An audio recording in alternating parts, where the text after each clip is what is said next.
दर्शकों नमस्कार। फिर से एक बार राजधानी में चाकूबाजी का मामला गरमाया हुआ है।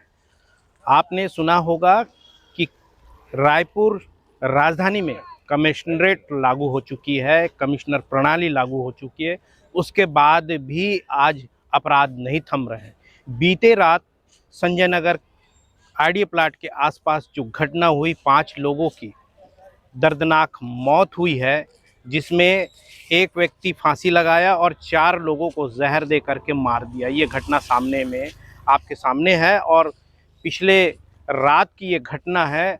ठीक उसी रात को फिर ये घटना संतोषी नगर श्री राम मैदान के पास घटती है कि कोई 3 अज्ञात व्यक्ति एक व्यक्ति को चाकू मारकर उसको घायल कर देता है। वर्तमान में वो मेकाहारा अस्पताल में भर्ती है। मेरे पीछे आप देख रहे हैं फॉरेंसिक टीम है, यहाँ की जांच कर रही है, इस क्षेत्र की जांच कर रही है कि यहाँ पे किस प्रकार की वारदात हुई होगी और उस वारदात के दौरान किस प्रकार के हादसे हुए हैं। पुलिस बल भी यहाँ पे पहुंची हुई है और वस्तु स्थिति की जानकारी जुटाने में लगी हुई है।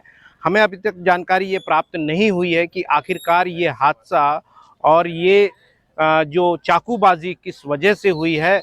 हम वजह की जानकारी आप तक के लगातार साझा करते रहेंगे। शेख वारिस जो घायल है उसका नाम बताया जा रहा है और शेख वारिस वर्तमान में अभी मेकाहारा में इलाज के दौरान है और उनके बारे में कुछ जानकारियाँ यहाँ के जो स्थानीय निवासी उनके परिवार के लोग हैं वो साझा करने की कोशिश कर रहे हैं और हम आप तक के उनकी बातें पहुंचाने की कोशिश करें कि वारदात आखिर किस प्रकार की हुई है। क्या इधर आ जाइए, कैसा आपको क्या जानकारी है इस संबंध में?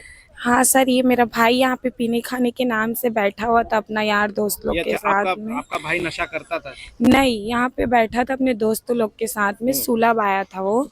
तो उन लोग ने आए अचानक से उसको चाकू से हमला कर दिए और उसके बाद में यहाँ पे बहुत लोग, बस 25 से 30 लोग खड़े थे, लेकिन कोई भी नहीं छोड़ाया मेरे भाई को। ये घटना कितने कितने समय की है, रात के? ये वही 10 बजे के आसपास की है, 9:30 बजे के आसपास की है, मुझे भी अच्छे से नहीं पता। तो मेरा भाई यहाँ पे खून से लथपथ पड़ा था, ठीक है। उसको कोई भी हॉस्पिटल लेके नहीं गया, कोई भी नहीं। तो मेरे चच्ची लोग बोले कि यहाँ पे कि कैसे वारिस इतना टाइम से नहीं आया, ऐसे करके। तो मेरे भाई लोग देखने के लिए आए तो यहाँ पे खून से लथपथ पड़ा था, फिर उसको हॉस्पिटल लेके गए, फिर उसको एडमिट किए। जो उनके ऊपर हमला किए चाकू से? यहीं के ही है, वो चंदन नाम है उसका, रमजान नाम है और भोला करके नाम है। 3 लोगों ने जी, 3 लोग ने हमला किया। पहले कहीं रंजिश थी उनकी, कोई दुश्मनी थी?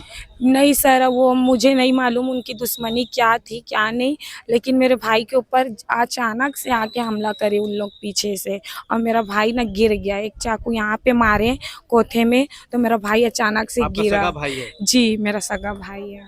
तो दर्शकों आप देख पा रहे हैं उनकी सगी बहन यहाँ पे खड़ी हुई है, उन्होंने क्या कुछ बयान किया।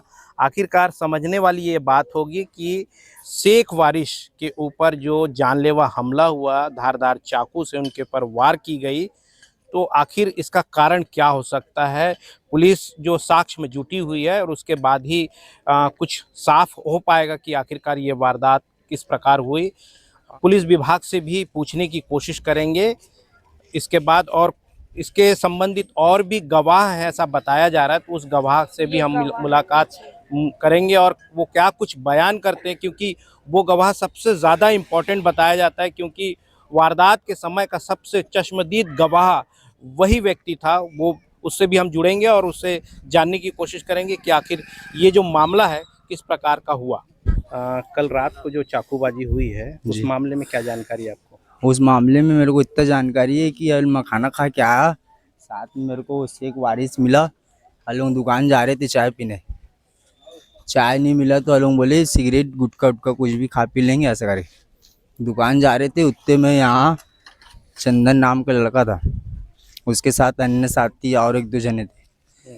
वो लोग उसको गिराया, उसके बाद उसको चाकू वाकू मारे हैं। अच्छा, तो आप वहाँ पे मौजूद थे? वहाँ पास मैं था। अच्छा, तो आपने बीच बचाव किया? बीच बचाव किया, उसको फिर बचाव करने के बाद उसको मैं घर ले गया। किसको? शेख वारिस को। शेख वारिस को घर ले गए? जी। तो उनके परिजन बता रहे कि यहाँ पड़ा हुआ था, कोई मदद नहीं की, 40-50 लोग थे। मैं था और कोई नहीं था सर। और कोई नहीं? कोई नहीं था। आप घर तक लेके छोड़े हैं उनको? मैं घर तक लेके गया हूँ बकायदा। हाँ। हाँ। और कितने बजे ये वारदात है? ये वारदात 10:30-11 बजे की बात है। रात को? रात के कल रात के 10:30-11 बजे रहा था। आप क्या नाम लिखते हैं? मधुसूदन बाग।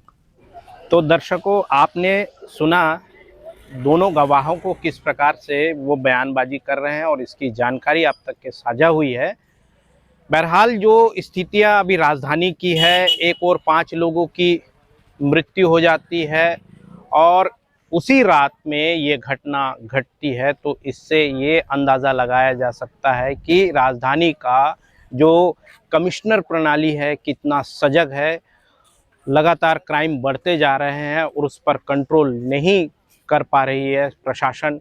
इसको लेकर के बड़े सवाल अब प्रशासन पर उठने शुरू हो रहे हैं और सत्ता पक्ष और विपक्ष दोनों चुप्पी साधे बैठे हैं इस मामले को लेकर के कि राजधानी में लगातार जिस प्रकार से हर एक इलाके में चाक चौकसी होनी चाहिए, बलों की तो कमी नहीं है, उसके बावजूद भी इस प्रकार के घटनाक्रम हो रहे हैं। ये बहुत चिंता का विषय है और इसी आखिरकार जो प्रशासन की क्या तैयारी है और उस पर आगे किस प्रकार का कंट्रोल हो पाएगा।